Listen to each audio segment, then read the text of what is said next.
are loud. They're very emotional. On the 4th of July, fireworks burst across the skies and bombard our senses. Fireworks is show business. And the biggest show around is put on by the Boston Pops Orchestra and fireworks impresario Steve Pelkey. There were 2 or 3 major programs of this world-class caliber, and Boston surely is the granddaddy of them all. Tonight, Pelkey will dazzle the Boston crowd with 3.5 tons of explosives.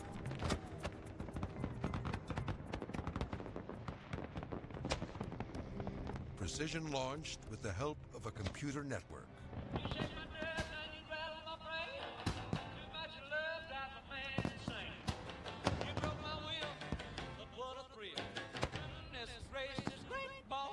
It'll make for an absolutely incredible display.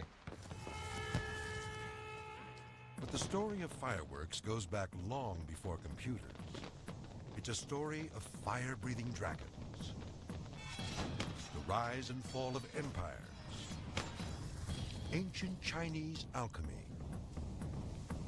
and centuries-old Italian secrets that are jealously guarded even today. Fireworks, a blend of science, modern technology, and pure imagination. Beginning with a simple black powder, they fill the sky with sound and color and stir the soul of everyone who watches. But how do they work their magic?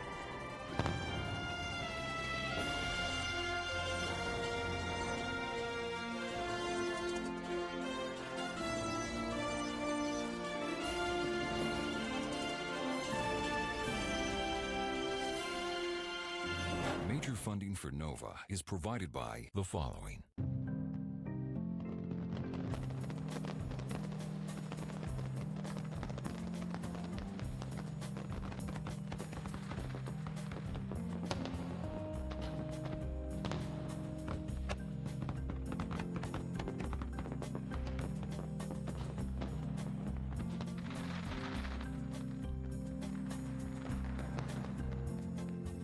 In the year 2000, people all over the world ushered in the millennium with the magic of fireworks. A television audience of 4 billion around the globe watched as the Eiffel Tower was transformed into a gigantic Roman candle.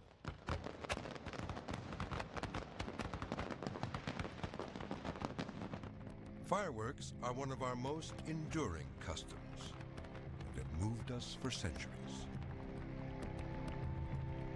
Each dazzling display depends on a simple technology, a black powder known as gunpowder, an explosive mixture that shoots fireworks into the air and propels bullets from guns. It was the Chinese who first discovered gunpowder over 1,000 years ago. Soon they developed simple pyrotechnics, like firecrackers, which they believed had the power to scare away evil spirits. Marco Polo said these devices made such a dreadful noise that anyone not used to it could easily go into a swoon and even die. The most important ingredient in gunpowder is the compound potassium nitrate, more commonly known as saltpeter. These naturally occurring crystals are not explosive on their own, but require the presence of a fuel, like charcoal, to produce a flammable mix.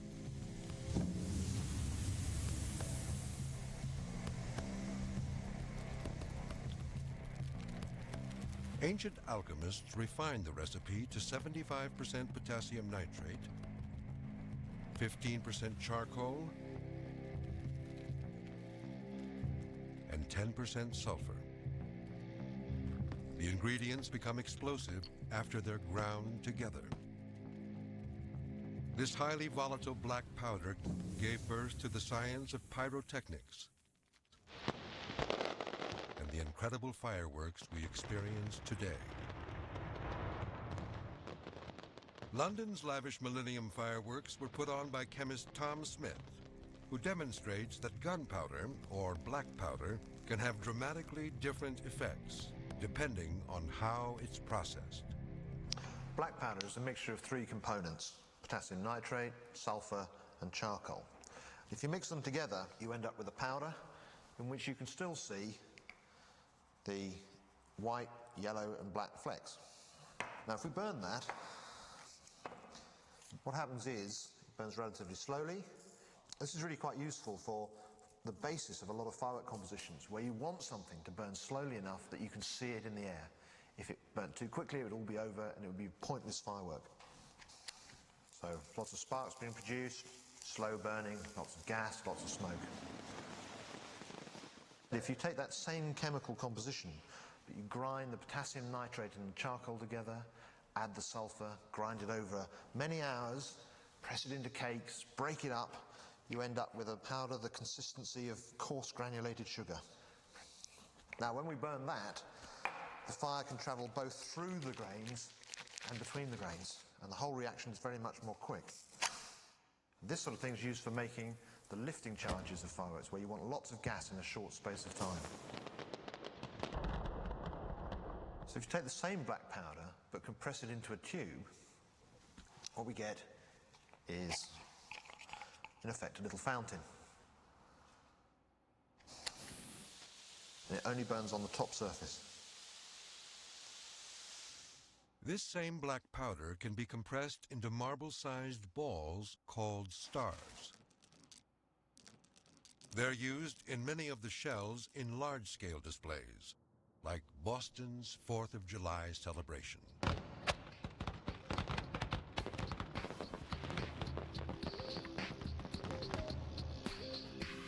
Each star-filled shell is ignited by an electronic match, inserted into the lifting charge in its base. This is a typical chrysanthemum shell that would be fired during the program. At the base of this shell is a black powder lift charge. Once that is ignited, it will propel the shell approximately 500 or 600 feet into the air. And then there's a secondary burst that takes place within the ball shell. It will then ignite several hundred small marble-sized stars that will determine the shape, which will be round in symmetry because this is a round shell. Round shells can also create waterfalls,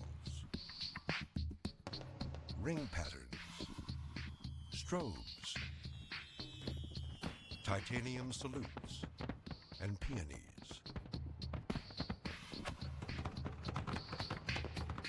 Roman candles and fountains come from tubes.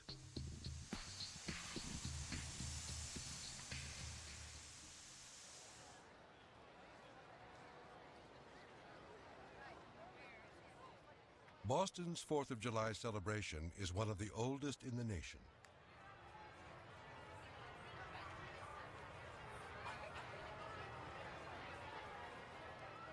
It's renowned for the splendor of its music and fireworks show, which draws a huge crowd to the banks of the Charles River. Many come to the same spot year after year, some even camping out overnight to make sure of a good view. By the end of the day, the crowd will total nearly 500,000. This will be a state-of-the-art display. Thousands of fireworks will be set off from this barge. Steve Pelkey is in charge of making sure all goes off as planned. We have approximately 3.5 tons of devices that are on this barge right now. They're located in approximately 5,700 mortars that will have individual firing commands. Most of our shells are packed in sand in racks that are very precision laid out.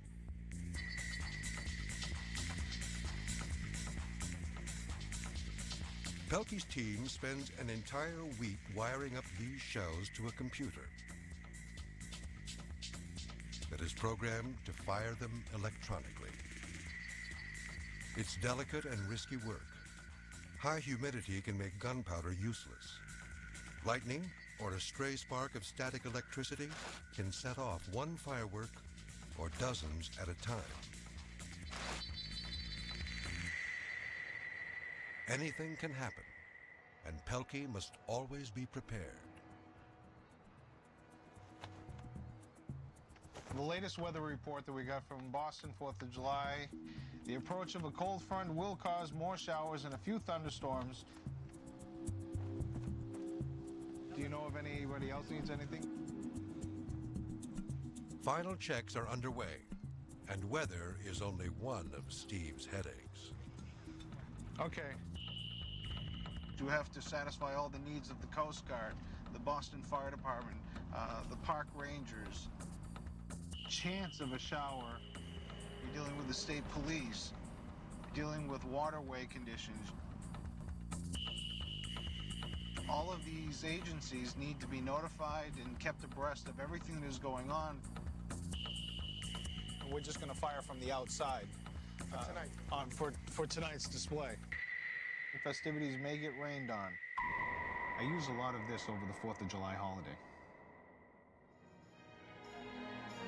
The evening begins as fireworks and live music are combined in one of the most popular pieces adopted by the Boston Pops and orchestras across the nation, Tchaikovsky's 1812 Overture. Ironically, the 1812 was written to celebrate the defeat of Napoleon by Russia and has no connection with American independence.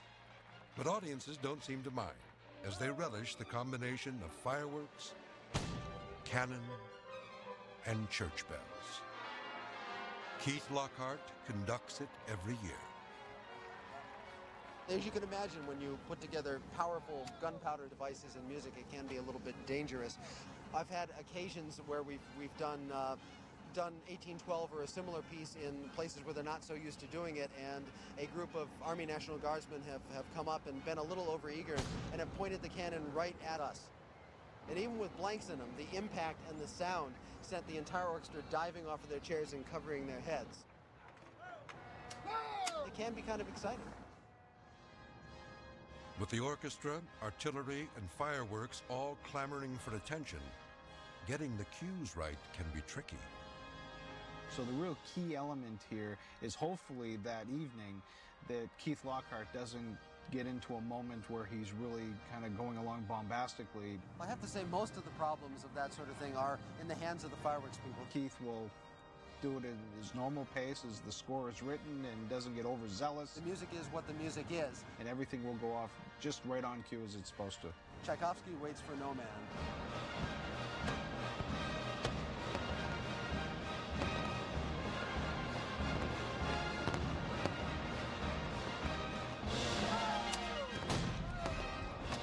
It actually looks very unorganized, but it is organized chaos.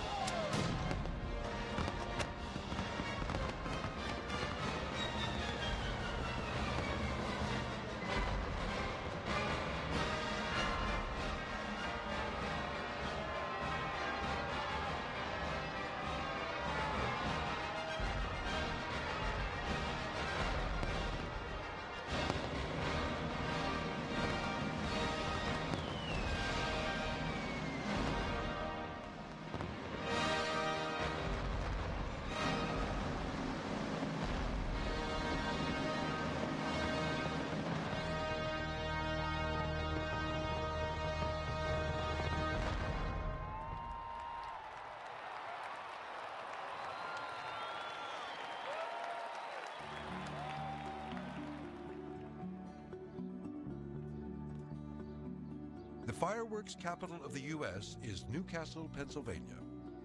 Population 30,000.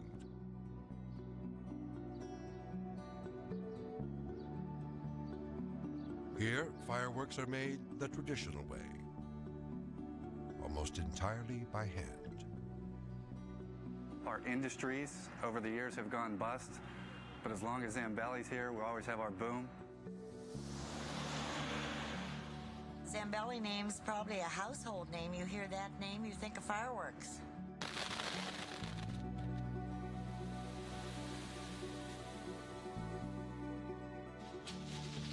The Zambellis, an Italian-American firework dynasty founded in 1893, when Old Man Antonio swapped Naples for Newcastle. The firm he founded, Zambelli International, is one of the oldest and largest firework companies in America. Now at its helm is George Sr., a sprightly 76-year-old known simply to his friends as Mr. Fireworks. They call me Mr. Fireworks, yes, because of, hey, I've been at it a long time. I've devoted my life to fireworks. I've done nothing else. I wanted to be the best and wanted to be the biggest, and this is it. Much to the annoyance of their rivals, the Zambellis call themselves the first family of fireworks. They stage extravagant displays around the globe, from Italy to India. They're magic, and everybody loves to be part of magic. When you see them ooh and on and stamping their feet at stadiums and so forth, it makes you feel as though you're accomplishing a great deal. When George's father boarded the boat in the old country, he brought some Italian magic with him, his secret firework recipes, ancient alchemy refined over generations and passed in code from father to son. To ensure these secrets were never lost, Antonio transcribed them into this slim volume before he died. This little black book, locked in the Zambelli safe, is the foundation of their empire. Oh, that book in the safe? Oh, that's everything. That's the Bible. It's the recipes. You can't do without those. It's got formulas that belong to us and us only.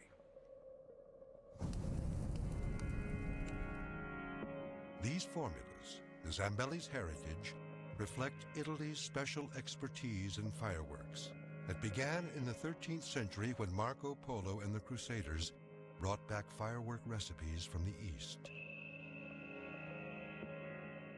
Well, we've done more with it. We've had it the longest. It fit the makeup of the Italian people, namely how they like to dance and the music and so forth, and we brought it off to America, and here we are. The Italian tradition really is the one that sets the pace for everybody else. It does seem to be in the north of Italy in the 14th century that they really began to develop fireworks for pleasure. Pyrotechnicians would be commissioned by wealthy princes to create incandescent spectacles at court. One of the things that a prince might do to show what a superior being he is to light up the night sky, fill the city with light, stage a grand firework demonstration. We're still talking about an age which, by and large, is pre-scientific and pre-technological. So if somebody has technology at their command, they do assume this almost magical, quasi-divine status. The Catholic Church used fireworks to bring a touch of officially sanctioned magic to hundreds of Saints' Days celebrations. The Renaissance was a time of innovation in pyrotechnics. Over the next 200 years, the Italians developed prototypes of almost all the basic fireworks we are familiar with.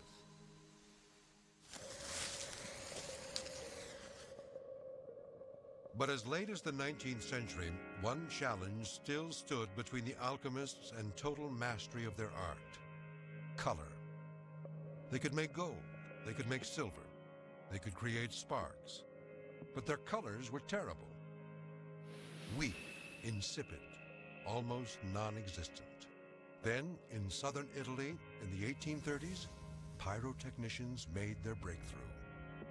In the gunpowder recipe, they replaced potassium nitrate with potassium chlorate, a more energetic source of oxygen.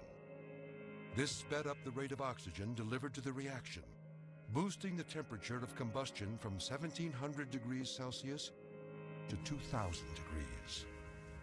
This opened the door to a whole new set of chemicals that burned more fiercely and produced more intense colors.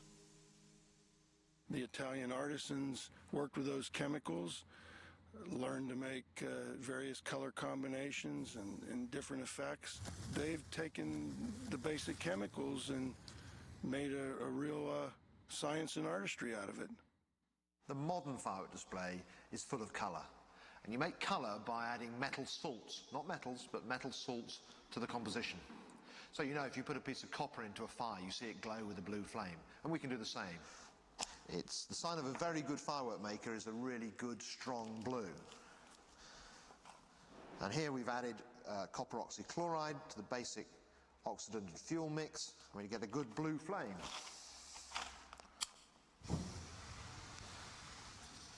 Adding strontium salts to the mix makes a red flame.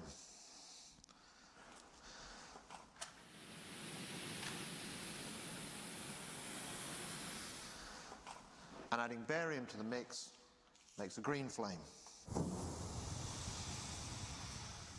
So with those three and with other metal salts, we have a whole spectrum of colours that we can use. The color spectrum is like a rainbow. The metal salt with the longest wavelength is strontium and appears red. Copper salts have a much shorter wavelength and appear blue. By carefully selecting the compound used, any hue can be achieved. If no salts are added, the fireworks reflect all the colors in the visible spectrum and appear bright white.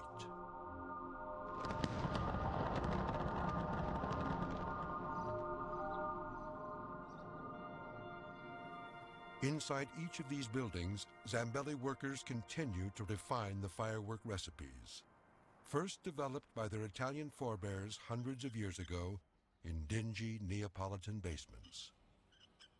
A lot of secrets, Italian secrets inside of the shell that you wouldn't even be able to understand.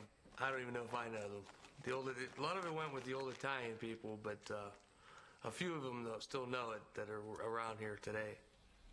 It takes many years of training to become an expert firework maker. Louis Zambelli's decades of experience have earned him the title Master Pyrotechnician. I'm going to start making the star mines now. They're going to be red star mines. A single burst star mine is a simple device. Lift powder, packed in one end, propels it into the sky. Brilliant colored effects and shapes are created by adding stars to the tube. Well, a good day we make about 640. The Zambellis are renowned for their extremely complicated multi-break shells, which feature as many as 16 different effects in a single firework. These can only be made by hand by the most experienced craftsmen. A simple two-break shell illustrates how color and sound are combined in one device. Well, this shell here is a cutaway, basically of a domestic type shell, and it's a Zambelli pattern, basically. In here you'll see little cubes, and they are stars. The stars are what light up the sky at night. So what happens with this typical shell is it splits here and it breaks off. And then what you have sailing down is this, and you can see, notice the casing's thicker. This is flash powder. So as this is burning and the stars are with the bright colors, whether it's red, green, yellow, into the sky, this is dropping, and about a second and a half later, this burns in here, and you get the boom, the report.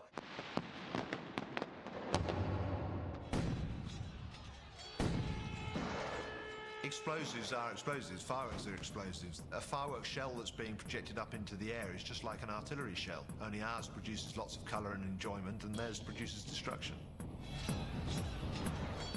Fireworks have loomed large in warfare since their invention.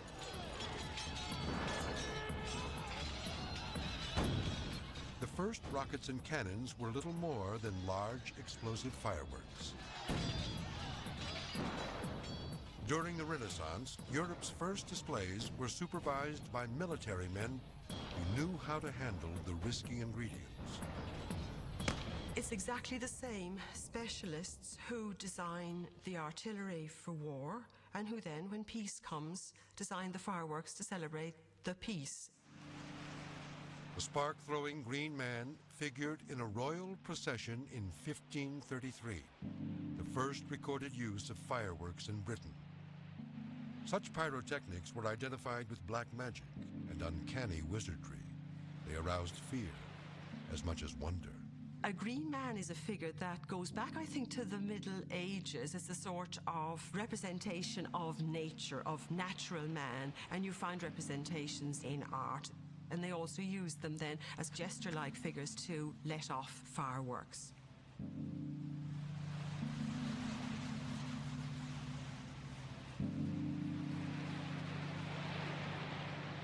The Green Man was traditionally covered in vegetation to mould into the background.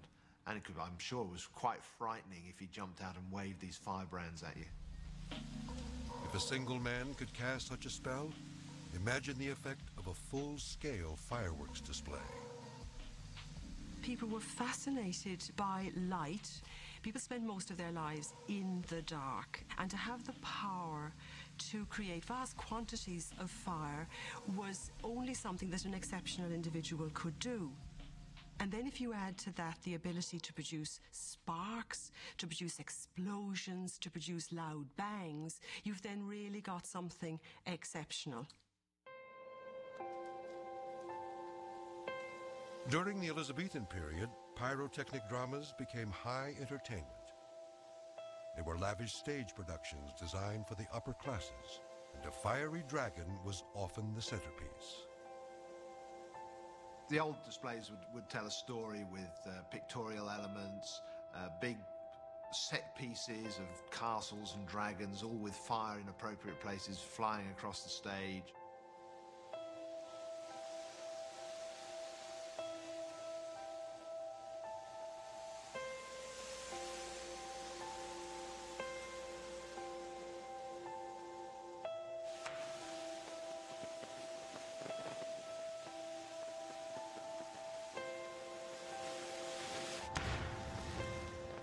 The designers of these spectacles would be lured from one city to another by lucrative contracts, like baseball players today.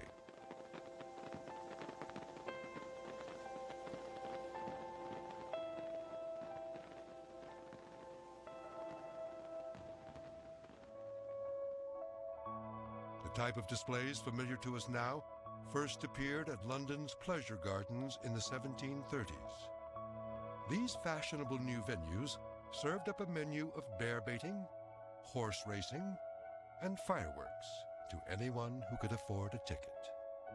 I think in the 18th century, the tradition does begin to become more diverse. And then, of course, you have to have slightly cheaper possibilities of doing fireworks. It's not just once, one incredible display for a princely christening or a princely wedding. You're going to be doing this every Friday night between, I don't know, April and September. Fireworks have now become much more democratic. Audiences today demand ever more complex and ambitious designs. I think modern displays differ because we lay enormous stress on the height of the fireworks, on throwing fireworks up very high into the sky, impressing just by the sheer height and size and colour of the fireworks. I think people like fireworks because it's all the emotions. It's light, it's sound, it's heat to a certain extent, and it's certainly smell. The atmosphere here is fantastic. You can feel the excitement in the crowd, the music, the entertainment, the fire, the noise, just everything is so overwhelming, it's so exciting. But Claire is not a typical spectator. I can see absolutely nothing. Between 3 and 4% of people who are registered blind are totally blind like me. Most people do have low vision and can appreciate exciting things like fireworks, but I can see absolutely nothing.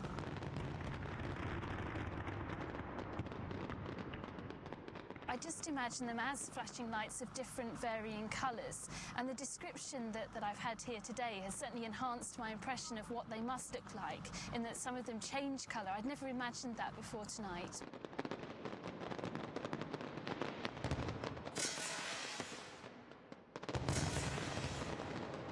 Noise is a really important part of a fire display. It's what gives it that emotion, what gives you that oomph. What we have is 3 different types of noise: a screecher, a whistle, and a bang. The whistle is just a little bit of composition in the bottom of a tube made from potassium benzoate or potassium salicylate, and it oscillates when it burns and produces a wave in the tube, just like an organ pipe.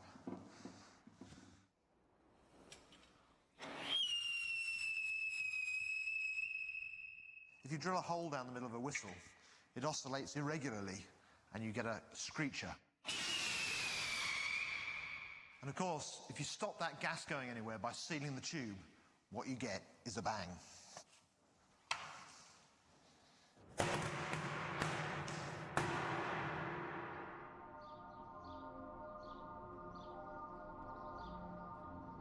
Back at the Zambelli plant, a bang is George Sr.'s worst nightmare.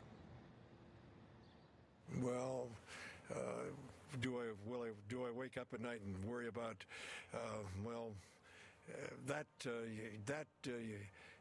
you got me stuttering at this point. It disturbs you, it bothers you, and it makes you restless, no doubt. In recent years, over 20 workers have died in firework plants in the United States.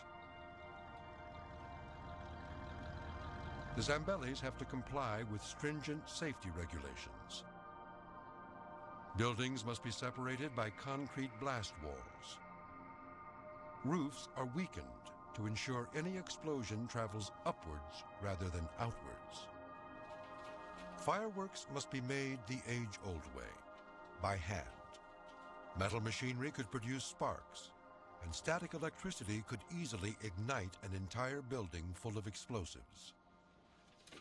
And accidents do happen.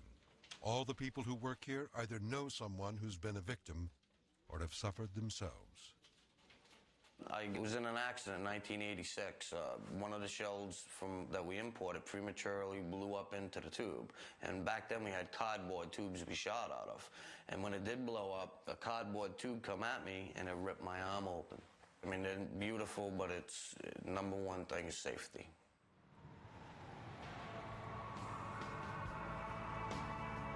Here in Pittsburgh, 30 miles away from their factory, the Zambelli team is preparing a show to mark the final game of baseball ever to be played at the Three Rivers Stadium.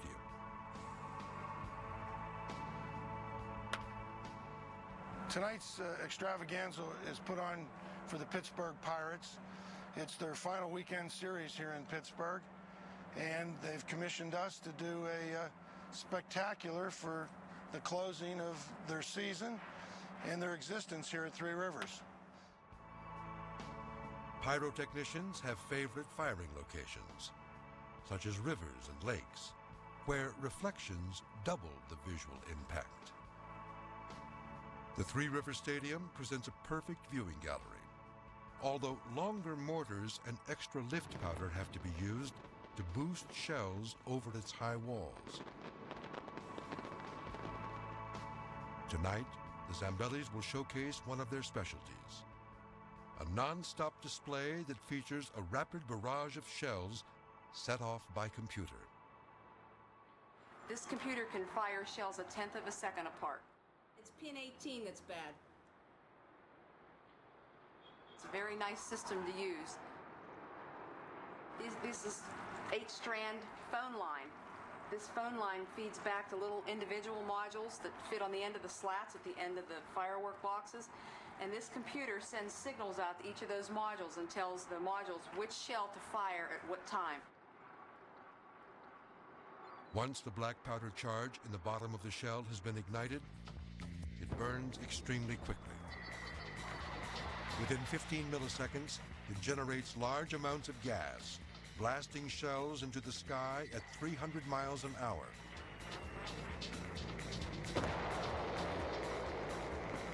These fiery bombs usually travel 100 feet vertically for every inch of their diameter. So a 6-inch shell will shoot up to 600 feet before exploding. The same shell might produce a burst of as much as 600 feet across. It's the method of firing that's been the biggest change we've had. Solid state, not computer, and you can do a lot more with the coordination of music, lasers, and so forth. Precision of these items, both within the burst of it in a perfect sphere of a shell, or the timing of a Roman candle, so that if you fire 8 of them together, they're all going up in perfect synchrony. That's the thing that's really improved. Years ago, when I did displays by hand here at Three Rivers, I would actually light a fuse and rotate a couple feet away, and it would be like firing large guns into the sky. It's a real thrill. $3,000 a minute of chrysanthemum shells, peonies, fountains, and glitter mines. It's the Pittsburgh Pirates' way of saying goodbye. In these huge extravaganzas, imagination is as crucial an ingredient as technology. What we do is we produce pyrotechnic symphonies. You shake my nerves and you rattle my brain. Too much love drives a man insane. You broke my will, but what a thrill. Goodness gracious, great balls of fire. There. Now, during the Great Balls of Fire sequence, quite simply, what we're able to do is really exploit the precision of the technology of using computers. When the song first comes in, there's about 5 or 6 very key piano keys that are going along.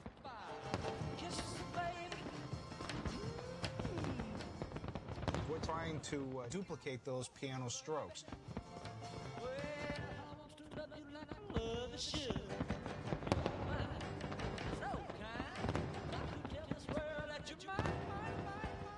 For instance, you have a 5-inch shell that has 3.75 seconds of lift time. So right when we want that shell to appear, 3.75 seconds prior to that burst or that musical moment, the shell is fired, it achieves its altitude, and then bursts. What we're doing is we're trying to create a 150-foot high 50-foot ball of fire right at the sequence where it says bum bum bum bum bum, great balls of fire. Great balls of fire. That is maximizing the computer technology to really create precision choreographed displays. The combination of computers and showmanship has created a cycle of rising expectations.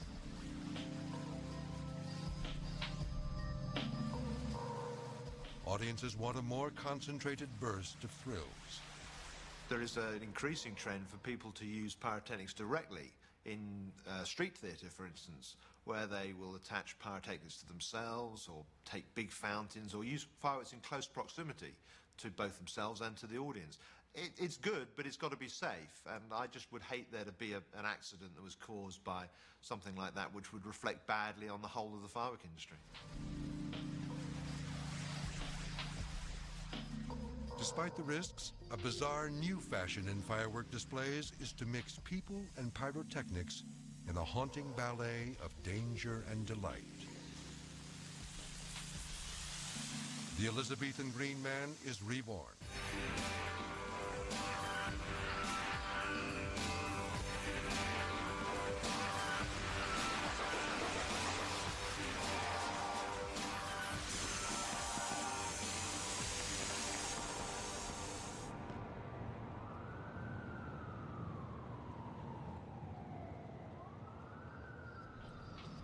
This is Seattle, home of Wally Glenn.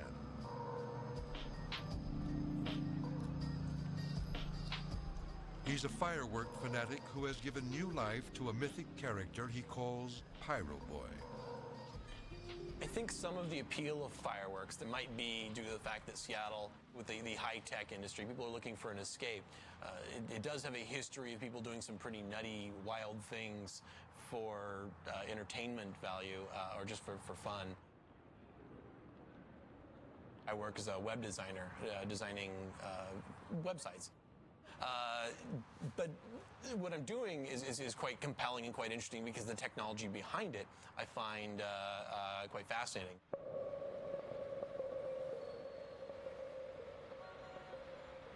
My colleagues generally think I'm a nutcase.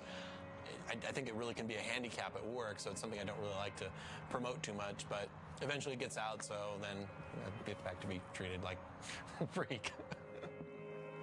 Nutcase or not, Wally devotes hours of preparation to creating his 1-minute Pyro Boy performance. He uses more than 50 of the most powerful fireworks sold in stores.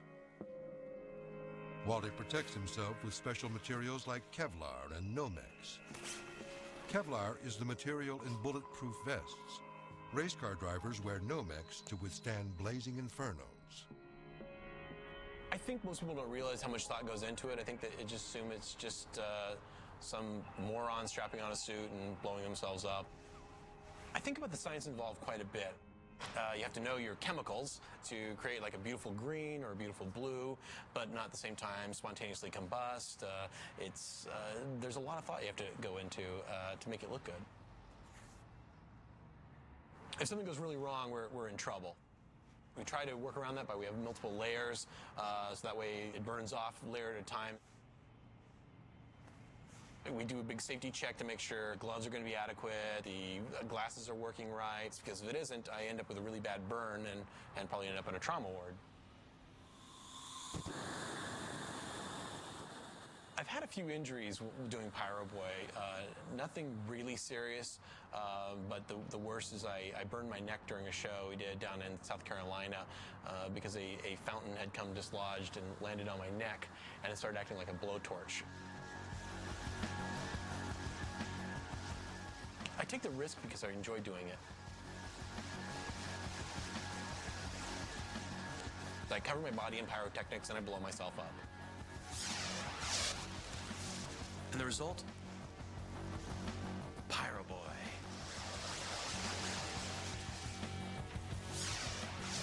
The typical crowd, if they've never seen it before, they will be completely shocked, and then they will be cheering, and there will be a lot of people just astonished at what's going on.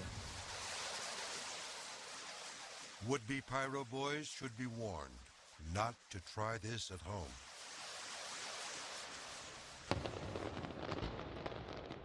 Each year, more than 8,000 people in the U.S. suffer injuries resulting from the personal use of fireworks. A third of those are caused by illegally obtained fireworks.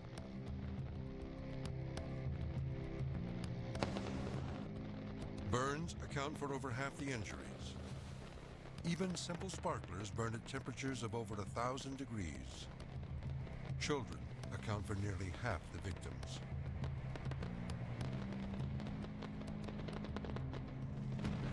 In Lima, Peru, illegal fireworks set off an inferno that killed about 300 people. Dozens of sidewalk firework vendors were packed into narrow streets shortly before New Year's Eve. A single careless firecracker is thought to have touched off hundreds of others. In seconds, victims were incinerated on the street, while others were trapped in blazing cars and buildings. Most victims were burned beyond recognition. Back in Boston, public safety is taken very seriously. The 4th of July event has never had a major accident in its history. Health and safety is so much more of an issue nowadays. I remember shows when people, loved being there and felt the impact of these things going off, and you just wouldn't dare do it nowadays because you'd have a lawsuit on your hand immediately. When we're setting up a fireworks display of this magnitude, one of the things that you have to worry sometimes, of course, is whether you have any errant shells that will project towards the crowd. The regulations that Boston enforces are also the same regulations that the National Fire Protection Association would require. holds people back 840 feet. That's the minimum distance of the firework barge from the audience based on the height and burst diameter of the shells fired, plus a safety pad. The reason for that is to protect against two primary hazards. The first would be a tube actually shooting its effect almost like a rocket at the audience. Now, it's extremely unlikely that that would ever happen from these larger ones because they're in sand and they're isolated and they're in barrels. It's more likely, although still unlikely, that it might happen from one of the smaller ones that's in the wooden racks. But even with that, we have that margin of error of the extra 200 to 300 feet that we hold the audience back to protect from that taking place. Wind conditions that might blow a shell off course are also factored into the safety zone. If winds are stronger than 20 miles per hour, it's just too dangerous, and the show stops. Keeping watch while Boston parties is the UCC, the Unified Command Center, a place with many eyes and ears. The Unified Command Center is a new approach to event management in this country, and it's something we're trying here for the first time. It's a room that we've converted into a high-tech room to be able to watch on large screens, almost NASA-like, to be able to watch live weather radar, to be able to watch downlinks from the State Police helicopter that has both television equipment as well as thermal sensing equipment on board, to be able to see what's happening in the crowd. Then we also have television monitors to be able to watch live what's happening on stage, a screen to be able to display any maps of the area. Those people are all in one room at the Unified Command Center and able to communicate directly with one another, and then of course to communicate over the two-way radio systems to their various troops in the field. Yes, Dee. With the live performance of the Boston Pops winding down, the crowd's excitement mounts as they await the climax of the evening's display. A 30-minute pyrotechnic extravaganza set to music with split-second timing. Fireworks is show business.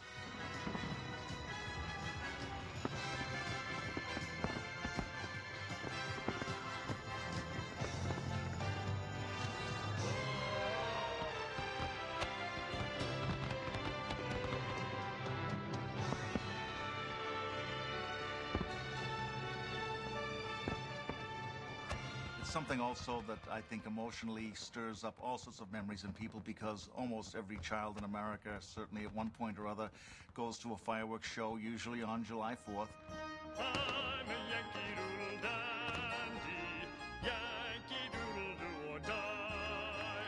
A real life nephew of my own. A lot of the music brought a lot of memories back, and the colors and the sounds and just all the people and hearing everyone enjoy them.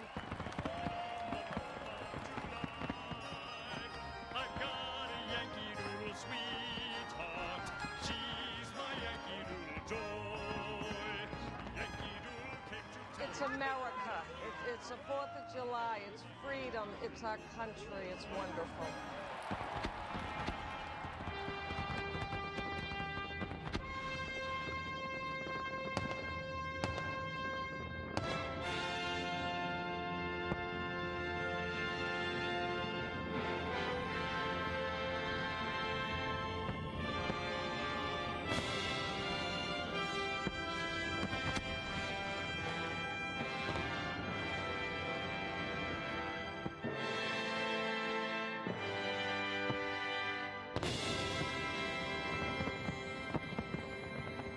Do is right off the bat, you want to bring the crowd right up to its top. And then you want to bring them down a little bit with a very maybe slow, mellow, dramatic song.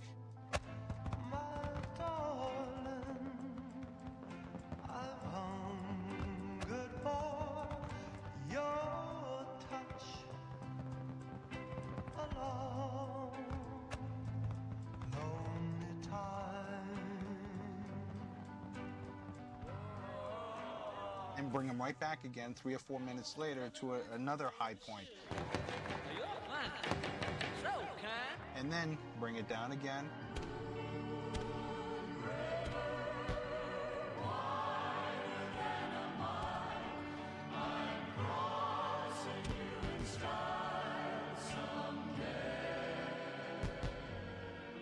Maybe about midway through the program, you want to give people a sense that, you know, this could perhaps be over. A little midway barrage.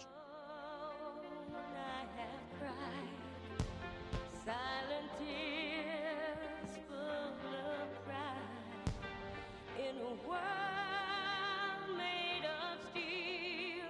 You're setting up the impact. Now all of a sudden the beat kicks in and we're programming in different intensities, and now you're starting to crisscross some effects, picking up that intensity.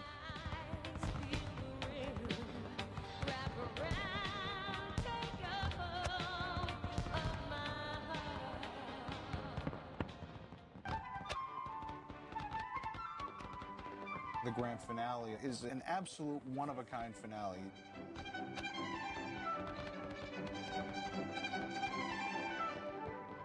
We've gone for absolute sky saturation.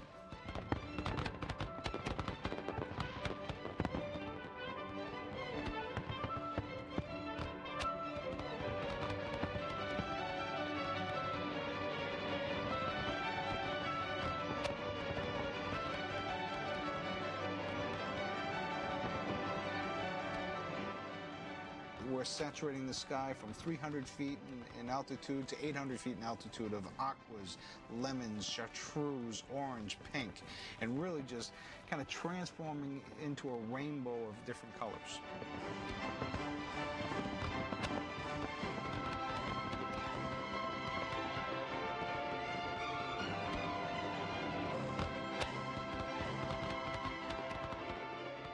The most important part of the grand finale is when you're covering every inch of your canvas, which is your sky, that you can possibly get away with.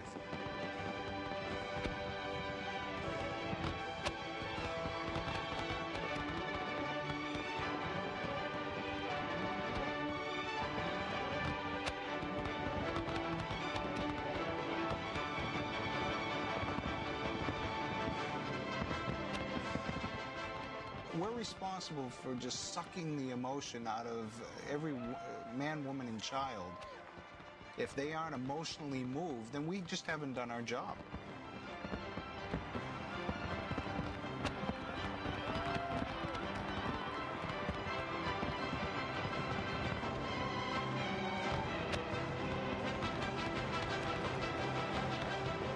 Travis, high five.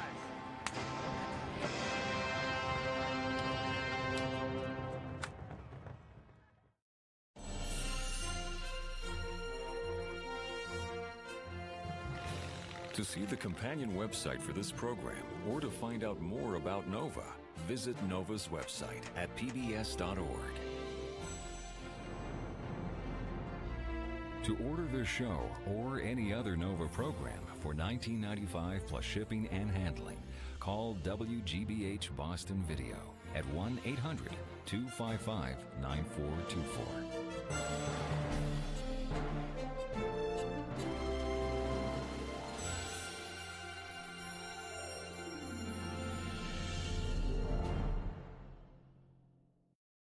NOVA is a production of WGBH Boston.